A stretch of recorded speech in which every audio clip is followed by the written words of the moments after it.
All right. Well, something very, very special for today, guys. I get to interview one of my great friends, but also someone who's been a phenomenal coach for me and for many of my colleagues and for just so many people around the world. So it's an absolute pleasure to interview the one and only Martin Rooney. How are you, bud? Man, pleasure to be here, Dan. And hey, for everybody listening, Dan has done the same thing for me, just reciprocal. And hey, when he said great friend, I don't use those terms lightly, and he is completely accurate with that. So I am looking, as always, every time we get together, we come up with something great, and I know we're going to have some great things for you, the listener, today. Absolutely, absolutely. Yeah, I mean, it's been phenomenal. I think about 6-7 years since we've known each other. I'll tell the story because I think it's really relevant to people out there. But, as I normally do, I go on my annual pilgrimage to the US just to learn, to grow. And I was in a Perform Better Summit. And I was sitting there and I knew who you were, but I really didn't know much, I have to say. And you gave a talk. And at the end of the talk, everyone was giving a standing ovation. And hand on heart, it was the greatest talk that I've ever heard. It inspired not only me, but everybody in that room. And you had a unique message, a message about how to be the best version of yourself, how to be a great coach, but more than that, how to be a great person and how to leave a long-lasting legacy in this world. And I remember like a fanboy almost, I ran after you and said, you've got to share this message. You've got to share this. Like, it's just too good not to be shared with people in Australia. And that really triggered it. That was the start of the relationship and the friendship. Yeah, and we have had some crazy adventures there, which are some of the hardest laughs too. But if everybody's listening too, one of the biggest things that you should hear from that story is not that I gave a good speech, but that Dan had the guts to come up and say, "Hey, man, I want this message for other people." See, Dan could have said, "Hey, man, I just want to," like a lot of people will come up and say, "Hey, can you just mentor me so I can get all this and not share it with anyone else?" But immediately, that's what was so great about you is we created stuff to share with everybody in Oz. And man, guys, that's one big message we're going to have for today, that a coach, they got to share with everybody. It can't be you got some stuff and you think you're keeping it to yourself. And really, hey, Dan and I, the more we put out there, that's why we're helping more people. That's how you're going to grow. So, and that's the job of a coach. Yeah, absolutely. Thank you for that, mate. Yeah, I mean, we've had some fun. We've now, I think you've come to Australia at least 4 times. We've had the pleasure of sharing stages together and teaching together. And, we're passionate about coaching, and that's what this conversation is about. Obviously, I was really excited to hear from you a couple of weeks ago because you had some big news. Some mammoth news and some news that I'm really just incredibly excited, to hear, because I know that this is going to change a lot of people's lives. It's going to change a lot. It's going to change the coaching landscape in the world, not only within the fitness industry, but within lots of different other realms. So, Martin, tell us the news, because I know the guys are just hanging on to their seats. What is it? Yeah, you didn't play that up enough, but well, here's the interesting part.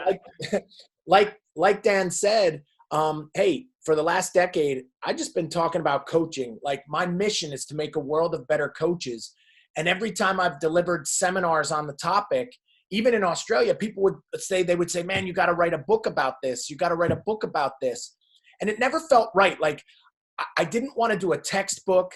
I didn't want to do hey, if Dan says this, now do that. Or, hey, now is when you pat the person on the back. But I knew I had this information that we had to share. And then I asked myself, well, what kind of book would I want to read? I stood in front of my library and said, what is missing? And I realized, man, I'm a storyteller. That's what I do. And I said, why don't I create a story that can teach all of the things that I'm already teaching? And I locked myself away for a number of months. I wrote. I didn't even know where it was going to go. And then I had this story, this coaching parable. And then I said, well, you know what? Let's go for it. I know it's good. Let's go to the biggest publishing house in the world that carries this kind of book. John Gordon's books, The Energy Bus, Patrick Lencioni's book, 5 Dysfunctions of a Team. And I sent it in. And hey, for everybody listening, and Dan will love this, at night, I was like, somebody's reading it. I know somebody's reading it, and I know they like it. They have to like it. They have to like it. And then boom, I got an email, and they said, we love it. We got to have it. This is fresh content. There's not something like it. And then they fast-tracked it, and now that book, it's called Coach to Coach, and it comes out in 6 weeks. And on March 10th is the official release date around the world. And like you said, I think this is going to be the one that it's so accessible and easy to read that it could change it all. And I can't wait.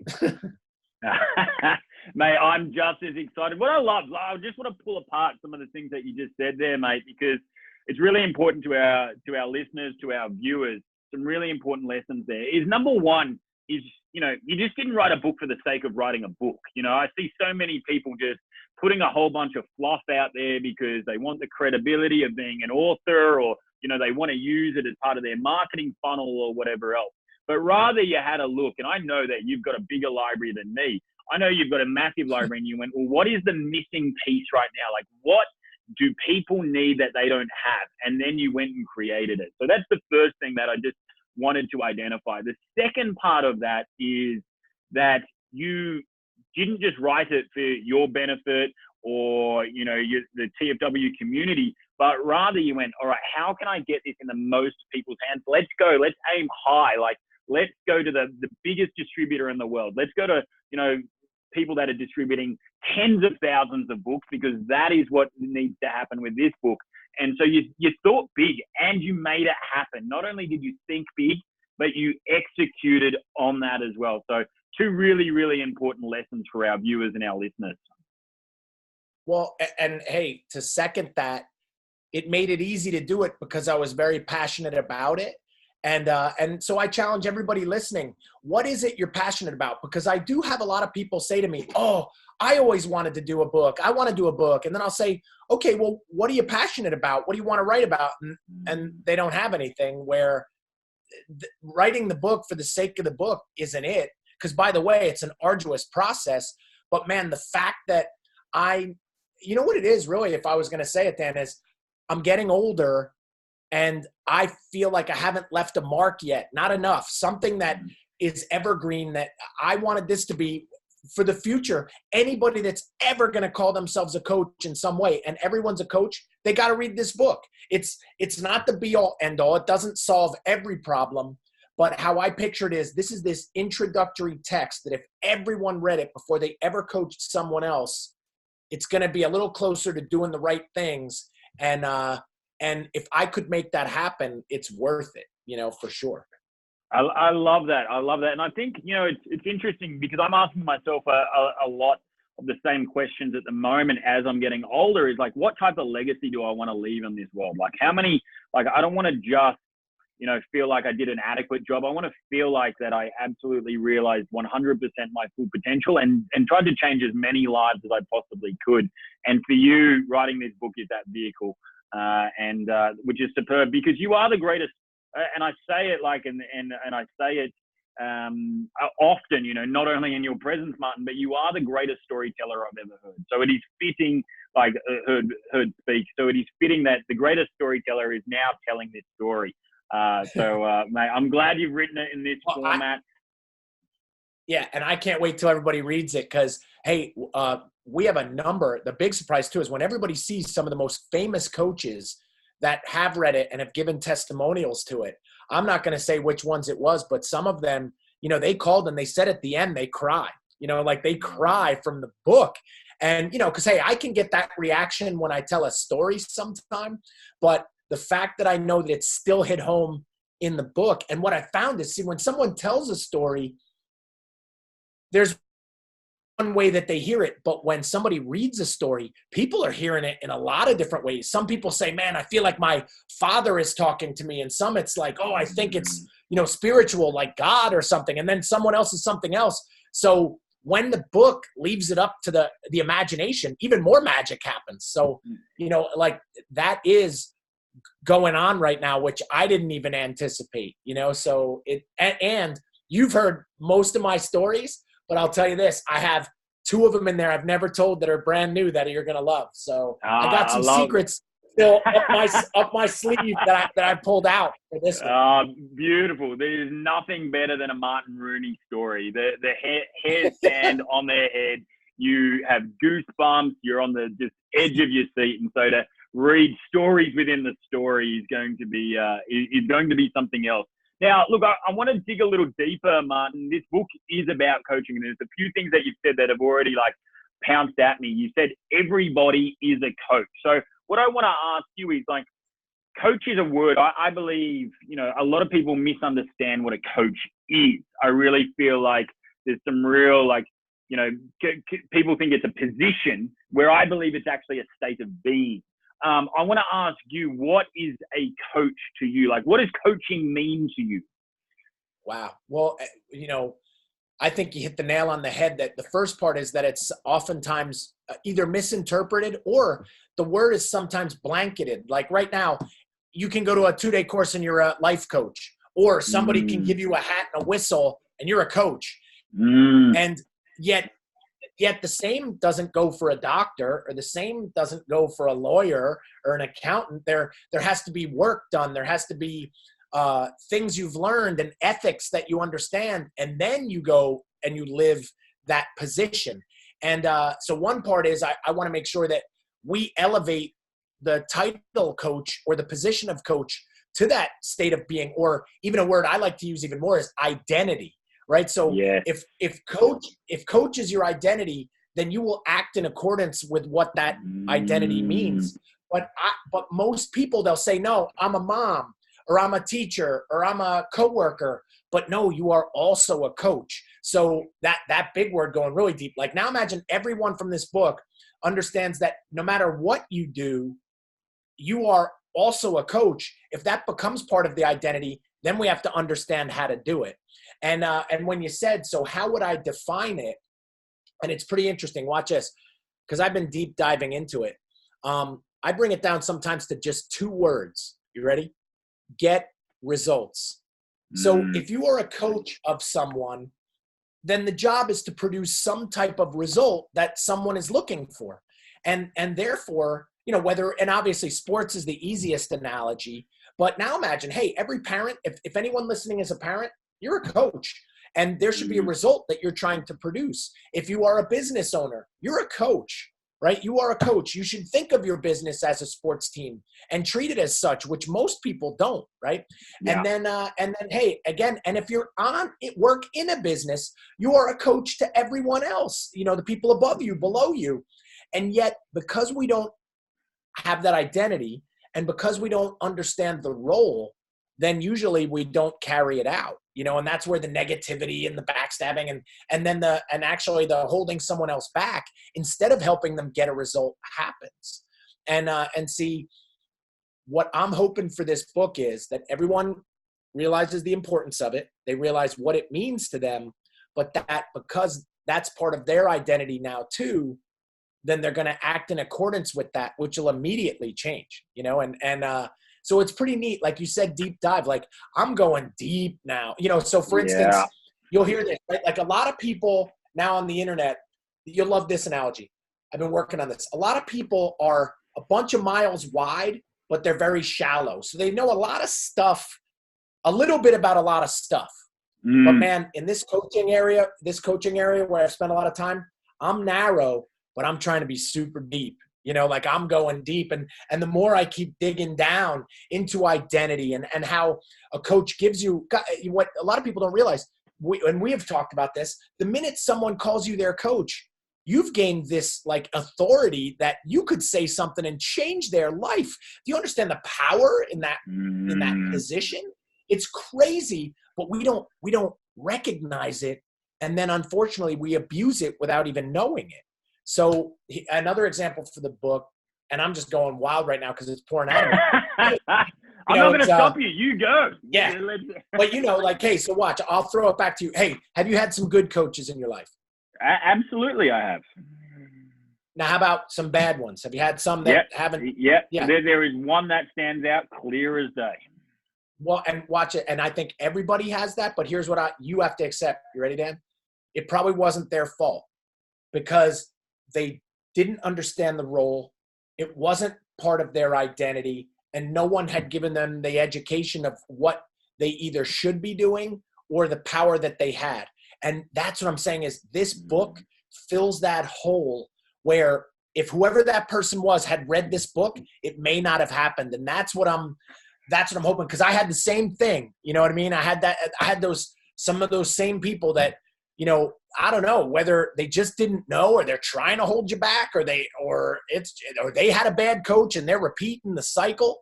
But man, if this book can prevent that for the future, Dan Henderson, it also just did its job.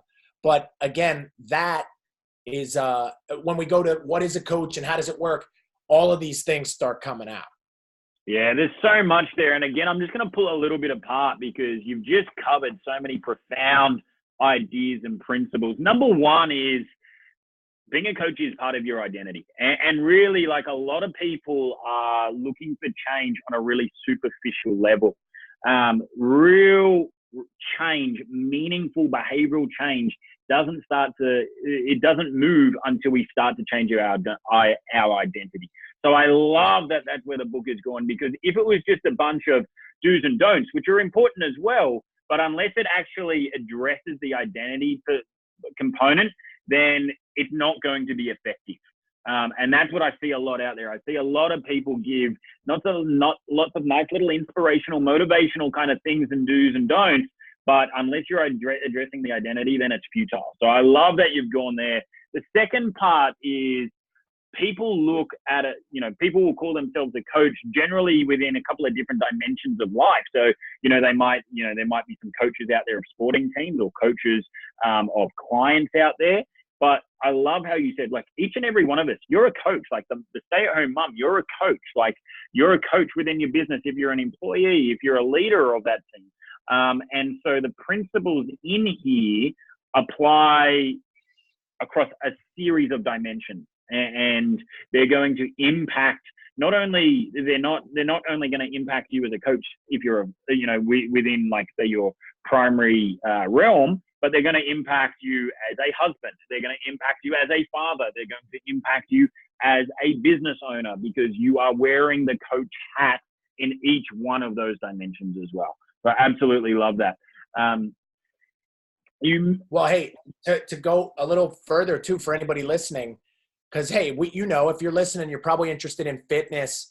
And man, playing off that identity part, Dan, where I had that was a big thing for me, maybe in 2019, was that concept of identity. And let me share this, which is really cool.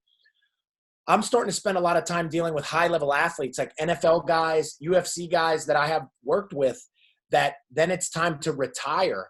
And I want to show the power of identity too when it goes the other way, where some of these guys, all they know is that they're a football player or a UFC fighter. And then when it's over, they're having real challenges transitioning to the rest of life. Now, taking that further, for any fitness pros that are listening, you've got to help people. So you can give somebody a diet or you can give somebody a workout, but until they've changed their identity, that I'm now a healthy person, or I'm a person that eats right, or I am a person that is not late and makes their workouts, until they've changed to that identity, they're never going to follow the actions that do that. No, and why no way.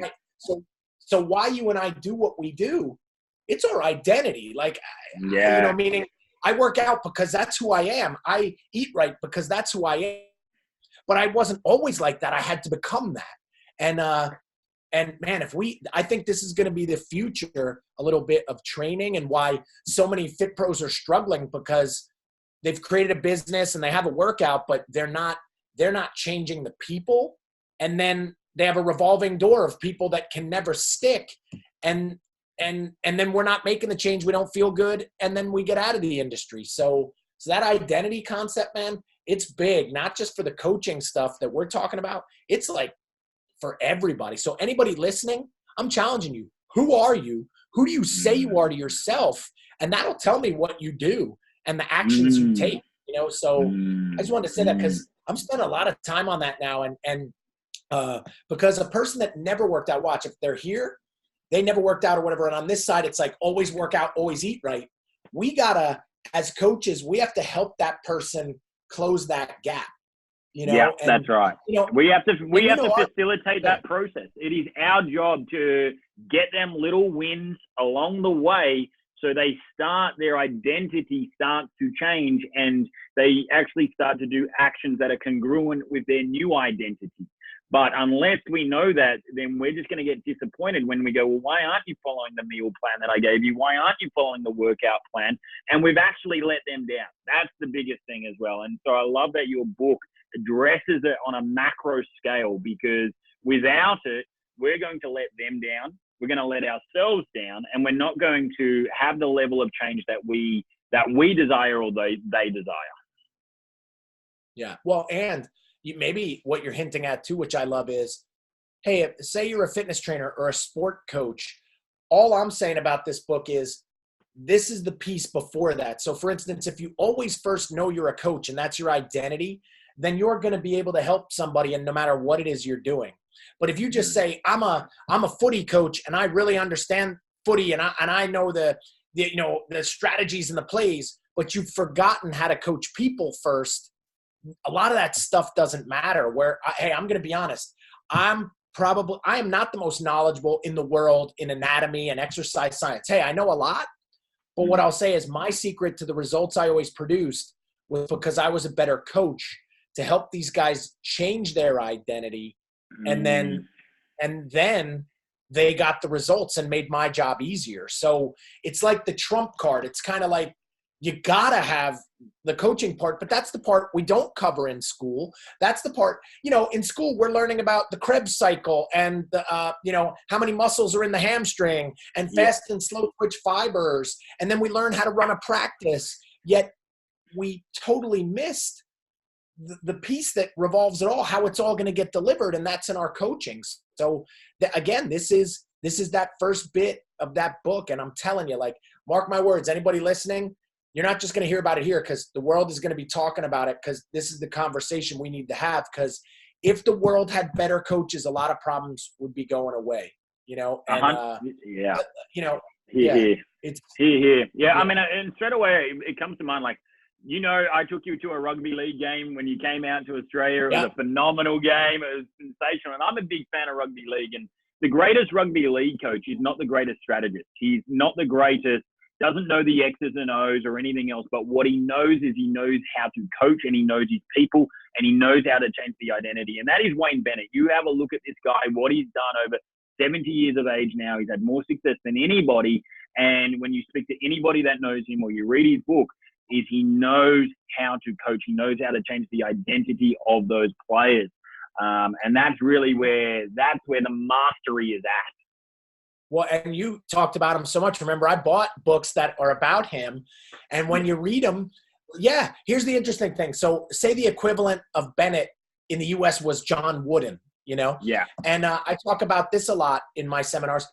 Whenever you read anything about John Wooden, it doesn't talk about basketball. It talks about character. It talks about discipline. It talks about, all the, being true to yourself and honesty. And it's kind of like that. If we listened hard enough, these are all the rules that coaches should abide by, but yet we never were given. And and I will say this though too. And here's another hot spot. You ready? You're gonna love this. But with Wayne Bennett and with John Wooden, and a lot of times we say these are the greatest coaches. But watch this. Every one of those people that ever got to the level to get coached by them already had some coaches we'll never hear of that probably did something right, that there were other kids that could have made it up to that never do because they had the wrong coach. So I want to remind everybody listening too, being a mom or a dad, it's an unsung hero job. It's not, you don't get a lot of thanks for that. Like I got 4 daughters. I haven't heard thank you in a long time, but I gotta still be a coach. Right. And then all those young kids, the middle school kids and the younger kids that I always trained, you don't, man, it's been a long time. You don't hear that. You're the unsung guy. And then that kid that goes on to be a superstar, you're not the one they're talking about in the paper. Now they're talking about Wayne Bennett or John Wooden. And I want everybody to understand that's okay, right? And you'll love this. I did an interview recently and somebody was like, how will you know if you did a great job when you're coaching? And this past weekend, I was in New York, outside of New York City, and I gave a seminar, and 3 people came up to me after the speech. 2 of them were kids that I had trained when they were young, and one was a mom of a kid that I had trained when he was young. And they told me all this great stuff that they're doing now because of that stuff 15 or 20 years ago. And it made it all worth it, you know? And yeah. I'm telling everybody now, like, listen to this one. You'll love this line. A coach, we're planting trees we may never see grow, you know, like, but we have to still plant them. You know what I mean? Like, we wouldn't think twice. We wouldn't think twice of planting some trees right now. Hey, especially with all the tragedy in Australia, like, hey, everybody's going to have to start planting some trees soon with the fires and everything. But you know what? We would do that because we know for the future, we might not even see it. And no one's going to come back and thank us like, oh, that was your tree. But we have to do it. It's the same thing with a coach, that what we say and the words we use, we're going to say something, and that's you never know where it's going to sprout, like where it's going to take root. So you got to do the right thing. And then 20 years later, somebody comes back and says, hey, coach, you're the one that changed my life. It'll be worth it. And I love that. And again, that's a lot what the book is about. That's a writer-downer, guys. That is an absolute writer-downer. It is. We are planting trees that we may never see grow, but we are planting trees that will flourish in the future and will make enormous, meaningful change. I want to just transition a little bit, Martin, so we've really talked about coaching as an identity. Now I want to transition a little bit into some of the hallmarks of what constitutes or makes great coaches. And you and I were just talking before we jumped on live, and we were talking about, you know, we presented together and we go, well, how many actual coaches were there? And there was very few coaches. There was a lot of trainers and everything else. Yeah. And there was very, very few coaches. And one of the hallmarks is that thirst, that just desire to constantly learn, constantly grow and improve their craft. What are some of the other hallmarks that you see in coaches? Well, and you know, we presented together. So what you just described right there first, and I always say it's the one that's the most important. And this is another write it downer, as they would say in Oz, I think, or you know, or we have to, or as I always say about Australia, we got to cut the word in half and add an O to the end of it. You know, so it'll be this. This is a write-o-dano right here. Like, but yeah, but here it is. The coach first has to be coachable. And I think that doesn't happen a lot. That because somebody gave you a whistle, or I got it on my desk like a stopwatch, that doesn't make you a coach. Like you have, and it doesn't mean that the job is done. So watch this. This is cool. So I've got one of my black belts here, and you know, when I got the black belt, it was really interesting because the Japanese coach that I had for so long, what he said to me when I got it was, he said, this isn't the end. So many times, he said in particular, you Americans, you think when you get the black belt, it's the end. But in Japan, we always learned it's just the beginning. And that always stuck with me. But I'm saying the same thing now for coaches. When somebody calls you a coach, AKA now you've gotten the black belt, that makes you the authority. That's not the end. That's the beginning. You know, now your job is to, like, think about it. My job and your job, which, hey, for anybody listening, you know what my job and Dan's job is? It's to outlearn everybody else so we have great information to continue to deliver. So, like, all those books behind him, and guys, when he and I are together, we're talking books. We're talking what we're learning. We're always talking how we're growing, because if we don't, then we can't coach anybody else. So actually, like, I have no choice but to learn. But I think every coach should think like that, because there's always something great that they could also gain, that they could deliver to somewhere else and grow them. So that is number one, right? And then number two, which a close second, if I were to say which ones. Number two, and this is a big part of the book too, which everybody knows about my style. And Dan, if you can feel it, that's why you always see the veins in our neck when we're talking. And here it is, number two, and probably my greatest skill is enthusiasm. You know, so the first part is being a great learner and always being hungry, but then you gotta be on fire. You gotta be pumped up or you're not going to get anybody else pumped up. So my dad always had a line that I use in the book, which you guys will read it, is, you know, you got to be on fire before you're going to make anybody else burn. Right. And that's a universe. That's a law of the universe, right? Like I can't start a fire with no fire. And I think so many people, they're just lacking the fire, and we get angry, you know, but and here's a bold statement, the most successful people in just about every field that I've met, they're really enthusiastic people. They're pumped up about whatever it is they're doing. And so what I'm also challenging everybody again is like, are you, like, if you're going to call yourself a coach, are you on fire about the job? And I know, because I've had a lot of jobs I was not enthusiastic about. Like for everybody, guys, I wasn't always a coach. I waited tables. I worked in a lab. I was a data entry guy. And then even when I was an orthopedic therapist, I liked it, but man, it wasn't my ultimate passion, not like this. And therefore I wasn't like I am now. Again, the identity, right? And so if I were to say two biggies, you got to always be learning, and then you got to be on fire. And if you have those, you're going to be hard to stop. But watch this. But if you don't have them, man, it's going to be hard to succeed, right? So, you know, because think about it. Okay, you got a bunch of PhDs, but you've said, I've stopped learning, and you're the most boring person, and you're uninterested in everything. You're in trouble. You know, like you're not in this industry, at least. Like, hey, there's a keyboard and a cubicle. That's why it's funny.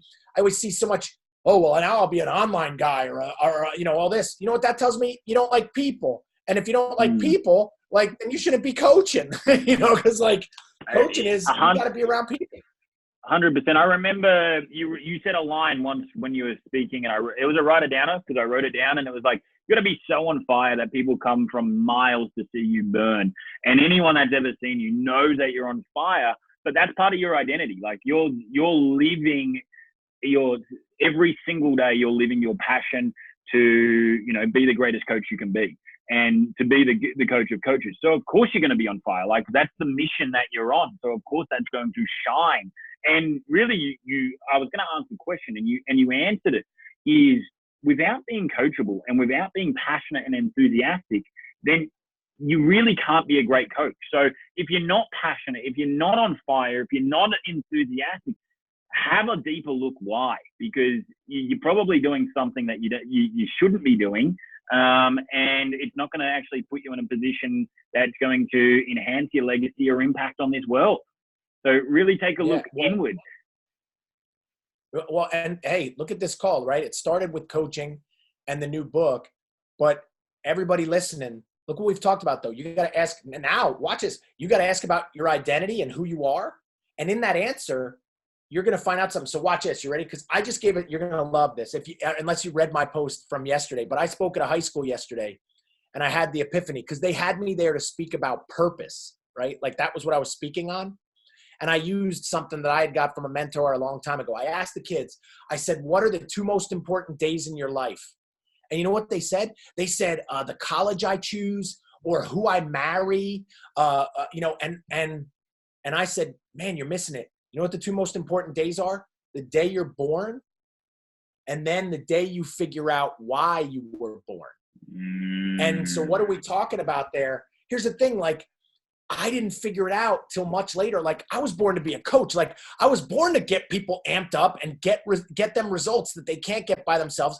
And that's why I'm so fired up about what I'm doing, because this is what I'm supposed to be doing. And then it becomes my identity. And now I act on fire because that's my identity. So everyone listening, here's another good thing though. It's okay if it's not this. I'm not asking you to be a fit pro. Nobody did. If that's not your thing, that's okay. But what's not okay is to never find the thing, because the world needs whatever that thing is that you were born to do. The world needs you to be doing that. And now I'm coaching you, the listener, that's what you should be doing. See, me and Dan, we're up in front of a crowd. Dan, that's our secret. You want to know the secret why everybody likes hearing us speak? Because they know we're up there and we love what we're doing. And that's attractive. You know, we're not up there like, hey guys, yeah, here's another speech. And, this is real important. Enthusiasm. Yeah, you should have it. No, instead it's like, we're so pumped because if we're not talking about it, then we're not growing somebody and we're off mission, you know? Man, and all of these concepts, they're also interrelated, but this is the stuff that I'm getting more and more clarity on, you know? And yeah, and hey, another writer downer, guys, you need clarity on your life because clarity is power, you know, because when you're very clear, then you know what you got to do and where you got to go. And most people I meet, the reasons their lives aren't going great is they don't know where they're going, you know? And the opposite of clarity is blind. And when you're blind, then you have no vision, right? And, you know, so big challenges on this. Hey, I know every time we talk, we bring out big stuff. Yeah. And we just solved all the world's problems right there. We're trying. Yeah. And look, guys, it's what I will say on that as well is, you know, I speak a lot on purpose. I speak a lot on passion and enthusiasm, much like Martin. And a lot of people like Dan, like, I don't know, you know, what is my passion? Like, what is my purpose and this and that? And I'd just say, look, first and foremost, you got to kind of shut up and you got to turn the outside noise off, because you're going to have your parents telling you what to do. You're going to have colleagues telling you what to do. You're going to have society telling you what to do. And you know who knows what to do? It actually is us. And you've actually got to listen inwardly, because once you start taking on too much external noise, then you start doing things that other people think you should be doing or expect you to be doing. And I know this was the case for you, Martin. I know this was the case for me. And I know this is a little bit of a digression away from what we're talking about, but it's so important, because you're not going to find it by listening to everybody else. You got to start listening to yourself. Yeah. Well, and I'll even take it one. I'll take it one further. Like, because hey, our parents do direct us and our coaches direct us. And sometimes they tell us, like, you know, hey, I became a therapist because everyone was telling me that's what I should do. No one asked if that's what I wanted to do. But get this one. This goes further, because, you know, you and I have had this discussion about comparison.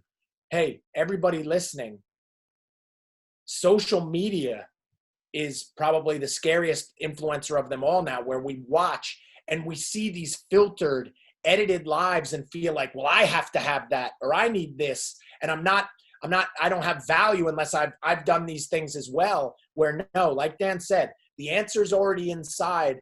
Dig in there before you dig in somebody's Instagram and compare yourself to that, and now chase something that's not really your dream, you know. And because the most successful people in the world, they're doing what they were born to be doing, right? That's right. You don't get successful and you hate what you do.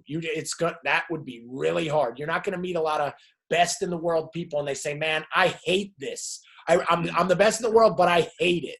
And the only way, again, is it's not, you know what? Here's the other part I'll already say. The answer is already in there. I think anybody listening, you already know. You might just be afraid to go for it.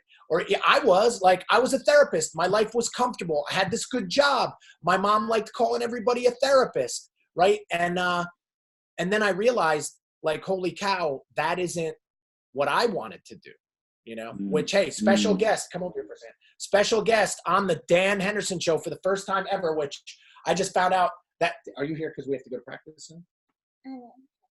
So I got a few minutes left, and I got to take Stasha. So that's Australia. You got to say hello. Hey, so look, she's in her swim gear. She's in her swim stuff right now. We got to go to swim practice in a little bit, where we'll be coaching. But hey, that's Dan in Australia. Can you believe that? See, kids are not impressed by anything. No, watch, Stasha, like, who cares? Watch, Stasha. Let me say that again. You're talking on a screen to someone 10,000 miles away. That's not even impressive to anybody. No. You know those cool Ugg boots you get? That's from Martin visiting me. Bring all the Uggs back. He's the one that takes me to the store when I bring all those Uggs. Yeah. Do you know that? All right, I'll be up in a minute. Yeah, man. All right, but you can't stay on TV right now. She goes, I want to stay down here. Yeah, hey. Let me be the star of this show. Okay? Yeah, no. Move aside. You're bummed. Yeah. It's like, but watch this. Hey, and you knew this was going to happen. Hey, for everybody listening, Dan said, because hey, we're on totally different time. So it's 6 p.m. in the evening. Dan, it's the morning there the next day. And Dan says, we'll go like 20 minutes. And You remember you were like, yeah. we'll go like 20, 30 minutes. How about that? Now I'm like, oh my God, it's an hour. And we're, we're only getting, I felt like, yeah, I was just getting rolling right there, man. Yeah, Like, I've got a page full of questions that we haven't even got to. So that's that might be. We're gonna do another one. We're gonna do another one on this. That's part two. But before we wrap this one up, I want to get a few things from you. Okay, Martin. What is your hope from this book? What is, and you've alluded to a lot of different elements already, but what is the number? If you could just surmise it in one sentence, what is your hope from this book? Coach to coach. My biggest hope on Coach to Coach, because it matches my mission. I want to make a world of better coaches. My biggest hope is that I start receiving emails from around the world of somebody, because it asks for it in the book. Like I ask that, I say, I want to hear from you, coach. I want to hear that you used some of this and I want to hear the story about it. And what I think that's the stuff, because hey, even though Dan and I are on fire, guys, we get tired too. And my fuel, what motivates me is then when I realize, man, this is working and I'm making a difference. And what I'm hoping is I'm going to hear stories from everywhere that somebody took some of the ideas and then it really had an impact on someone else. And then we hear about those ripples where they go. And I've been talking about that a lot lately. Now that I'm really starting to understand it, as coaches, we're dropping rocks into the ponds of people's lives. And those ripples are sometimes we don't know where they go anymore, but they're going. And this way, if I hear back, it's going to be like the ripple came full circle, and that I know that it had impact. And I think at the end, right? You said it a while ago. The big word, and maybe we'll end it on this. The biggest word now that's really challenging me a lot too is legacy, like you said. And it's funny because you gave me a book the last time I was there, the legacy book about the All Blacks. I did. But I'm talking the word legacy, meaning what will the world be when I'm gone, or what will they have said, or what impact had I made? And now I'm more concerned with that than the money I get or the house that I am in or the car that I drive. And because of that, that's what this book is about. Is I still haven't had that legacy piece yet, that how to win friends and influence people, if you will, or that Hippocratic oath. Like, man, Hippocratic oath, that was thousands of years ago, and they're still talking about Hippocrates. I want to have something that people say, man, you're a coach, and you got to read that book by Martin Rooney, and maybe it's 50 or 100 years from now, and that's my biggest hope. Is it's not like a flash in the pan. It starts the conversation about coaching, and and changes the game on how we approach it. Love it. Love it. I have no doubt. I have just supreme confidence that this book is going to create many, many ripples for many, many years. And it's just, yeah, I'm really, really pumped and excited just to read it, get my hands on this thing, and then share it with the rest of the world itself. So Martin, let us know, there's a ton of people who are listening to this, who have watched this, that want to get their hands on this book. How can they do so? So, hey, obviously, if you're in Oz, Amazon is an easy way. It'll be, amazon.au. You just look up Coach to Coach and maybe type in my name. But, hey, if this runs, depending on when you run this, if you're watching this and it's before March 1st, I have a bunch of specials going. So if you buy two, I'll send you a bunch of bonus materials. And I'm calling it Buy One, Give One, where I think everybody knows a coach that should also have the book, and I'm hoping that people do it. But if you buy 10, you'll get coaching lectures that I have taped that I never delivered before or gave out before. And then you can also, the more you buy, say if you have a team or a business, then I'll give the equivalent in value of my online coaching programs too. So, and all of that information, if you just look me up on Facebook or Instagram, those links are there to that kind of contest or free bonuses and coaching education, if you will. But ultimately, hey, I'm hoping get one for yourself, get one for a coach that that you want to give a really good gift to. And again, Amazon or Book Depository, which has free international shipping, Barnes and Noble, if that is in Australia or not, and man, and I'm just hoping everybody, hey, helps out and spreads this movement. Beautiful. I just want to encourage everybody, like you've heard just then, 45 minutes of just profound, powerful wisdom from the great man. Imagine what this book is going to be And not only that, like Martin has some of the best coaching resources that he's giving in addition. So it's a real no-brainer. I'm buying a big bulk lot of books for all of our coaching clients. And I just implore everybody listening, watching, don't think twice. This is going to be one of the best investments you make for 2020. Martin, before we go, I just want to say, dude, I just appreciate you, man. You're a great friend. You're a great coach to me. I love that the mission that you're on, and just the way that you want to leave the world a better place, and you want to leave, just a world full of world-class coaches that are doing their thing and shining. So thank you very much. Hey, feeling is mutual, and you got me excited because you said it. You're coming back to the States this year. It's your turn, so I'm ready. I'm here. My turn. I'm ready. And hey, everybody's looking like May. I'm getting over there, and we're gonna have some great conversations, and no doubt through the fat, and create some great concepts for everybody else. Yeah, you're going to want to be a fly on the wall for that one, so we might have to tape it. Fantastic, Martin. You go and take Sasha to swimming lessons. Appreciate you, man. And, I'm in trouble. I can hear him. Amanda's. She's bashing on the ceiling. I can hear it. Where I'm going to get called out of you. So always remember that. For the final part. Hey, right now you see me and Dan, we seem like authorities, but I have a house full of women upstairs that think I'm an idiot. So I got to get out of here. Love that. What a great note to finish on. Look forward to part 2, man. Take care. All right. See you, Dan.